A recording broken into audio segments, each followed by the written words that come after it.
Gilgamesh and Enkidu reach the cedar forest and kill Humbaba. Enkidu then said to Gilgamesh, "Let us be on our way, follow me, and have no fear in your heart. I know the road that Humbaba travels and the place where he lives." In only 3 days, Gilgamesh, Enkidu, and the young men walked a distance that would usually take 6 weeks. After 60 miles, they stopped to eat. When they had traveled another 90 miles, they prepared to spend the night. Then, before radiant Shamash, they dug a well. They walked 150 miles each day and crossed 7 mountains. Finally, they arrived at the gateway to the cedar forest, which was guarded by Humbaba's watchmen, whom they killed. There, Gilgamesh fell into a deep sleep. Enkidu prodded the king's body, but he did not awaken. He spoke to Gilgamesh, but he did not reply. "Oh, Gilgamesh," Enkidu cried, "how long will you lie here asleep? The young men of Uruk who have accompanied us are waiting for you at the base of the cedar mountain." At last, Gilgamesh heard Enkidu's words and rose quickly to his feet. He stood upon the earth like a great bull, put his mouth to the ground, and bit the dust. Then he stood erect and clothed himself with words of heroism as if he were putting on his robe.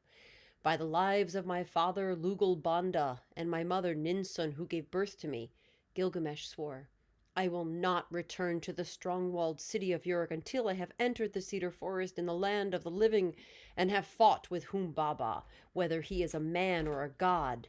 By the lives of my father Lugal Banda and my mother Ninsun, who gave birth to me, may I achieve such glory that all who look upon me will view my deeds with wonder." "Let us call the young men and hurry, Enkidu," Gilgamesh continued. "We want to find Humbaba before he travels beyond our reach." Enkidu replied, "Oh, let us not walk deep into the cedar forest. When I opened this gate, my hands became weak. I no longer have the strength to protect either you or myself." "Do not be afraid, Enkidu," Gilgamesh assured his friend. "You know how to fight, and you are experienced in battle. If you will just touch my robe, you will not be afraid of death, and your hands and your arms will regain their former strength." "Now come," Gilgamesh commanded. "Let us go forward and face this adventure together. Be of good courage. When we come face to face with Humbaba, if we are afraid, we will conquer our fear. Even if we feel terror, we will conquer our terror. The man who walks in front protects himself and his companion. Even if he dies in the process, he has made a lasting name for himself.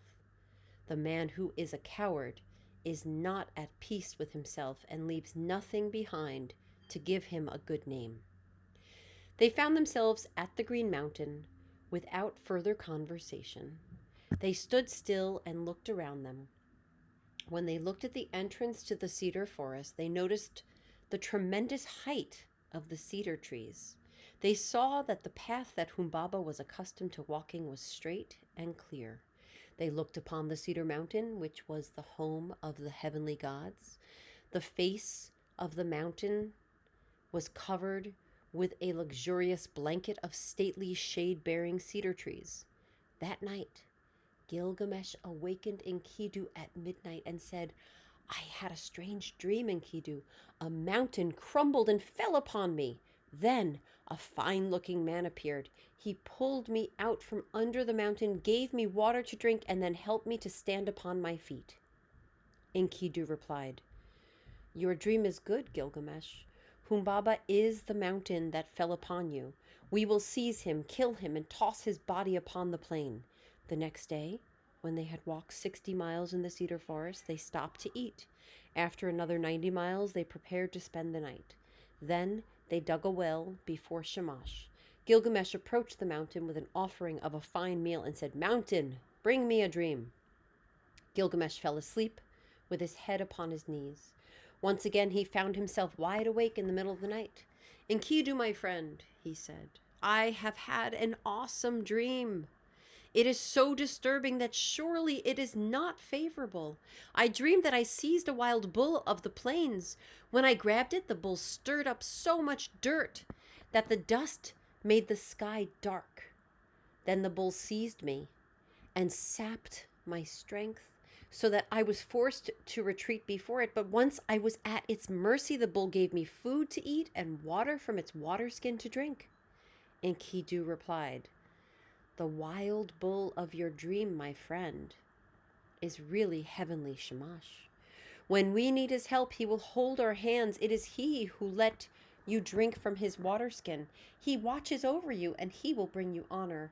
In your dream, Radiant Shamash is encouraging us to accomplish one thing that will be remembered after we have died. Certainly the deed must be to slay the monstrous giant Humbaba." Gilgamesh then said to Enkidu, "When we approach Humbaba, what should we do about his servants?" Enkidu answered, "My friend, first capture the mother bird, for without their mother, where can the chicks go? Therefore, let us first kill Humbaba. We can find and kill his servants later, for like chicks, they will run around frantically in the grass." Gilgamesh listened to the advice of his friend. In order to attract Humbaba's attention, he lifted his axe and cut down one of the cedars. Although there were more than 2 miles away from Humbaba's cedar house, the giant heard the noise and became furious. He left his house and fastened his eye, the eye of death, upon the 2 friends.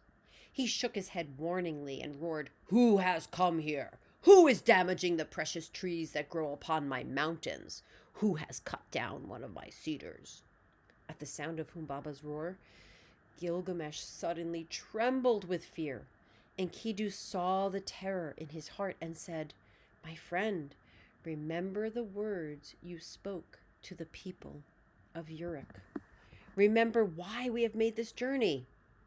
Now, let courage enter your heart and prepare to kill this monstrous giant." Gilgamesh gathered his courage and called out to Humbaba, "I, Gilgamesh, king of Uruk, have felled your cedar. By the lives of my father, Lugal Banda, and my mother, Ninsun, who gave birth to me, I have come to the cedar forest in the land of the living in order to fight you to the death and banish all evil from the land." Then Shamash from high in heaven spoke to Gilgamesh and Enkidu, "Approach Humbaba and have no fear. Just do not let him enter his house." Shamash then hurled mighty winds upon Humbaba. 8 winds, the great wind, the north wind, the south wind, the whirlwind, the storm wind, the chill wind, the tempestuous wind, and the hot wind arose against the fierce giant and beat against him from all sides so that he was unable to move in any direction. Meanwhile, Gilgamesh, Enkidu, and the young men began to fell the cedars, trim their crowns, bundle them, and lay them at the foot of the mountain. When Gilgamesh had felled the 7th cedar, he found himself face to face with Humbaba. Gilgamesh pushed the monstrous giant against the wall of his house and gently slapped his face as if he were pressing a kiss on him. Humbaba's teeth shook with fear as he pleaded, "Heavenly Shamash, help me. I know neither my mother, who gave birth to me, nor my father, who reared me. In this land of the living, it is you who have been my mother and my father."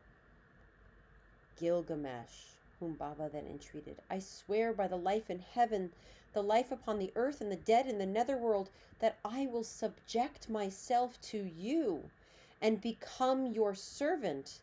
I will let you cut down my trees and even build houses with them." As he listened to Humbaba's pleas, Gilgamesh felt pity for the giant. To Enkidu, the king said, "Should I not let the trapped bird flee the cage? Should I not let the captured man return to his mother?" Enkidu said to Gilgamesh, "Do not listen to Humbaba's pleas. Do not let him talk you into freeing him, for he is a clever and dangerous enemy. He must not remain alive. The evil demon Death will devour even the greatest human beings if he does not use good judgment. I assure you that if you let the trapped bird flee the cage, if you let the captured man return to his mother, then you most certainly will not return to Uruk and the mother who gave birth to you. Enkidu, complained Humbaba, you are only a servant, and yet you have spoken evil words about me. However, Gilgamesh listened to Enkidu's wise advice. He took his axe, the might of heroism, and his sword from his belt. Then he struck Humbaba upon the neck. Enkidu also struck the monstrous giant upon the neck. With the third blow, Humbaba fell to the ground, and Enkidu sliced off his head.